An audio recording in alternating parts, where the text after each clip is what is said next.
imeingia, ndafika mtoni. Acha tu nijaribu, lakini sidhani.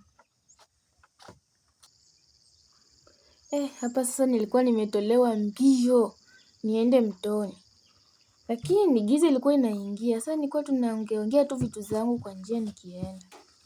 Nilitembea, yaani mtoni yetu ni mbali, unaweza kutoka Western mpaka Nairobi.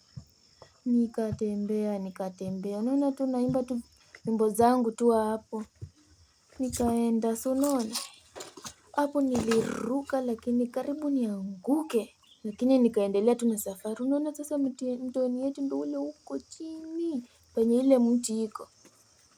Niliendelea tu na safari, ndio hiyo nishachota maji mbio mbio, ndio hiyo nakuja sasa, narudi nyumbani.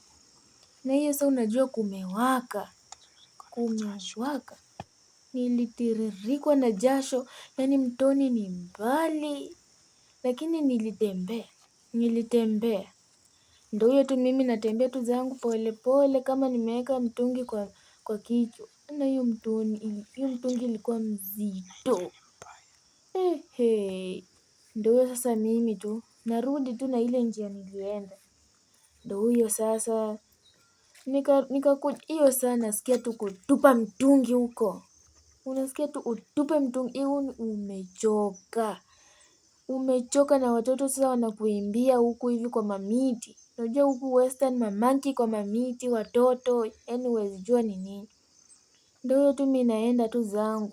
Kwanza hapa nilipitia long distance. Wamama wamekataa kupitia kwa shamba zao. Nikapita tu long distance, nikaenda mimi ndio ule naenda.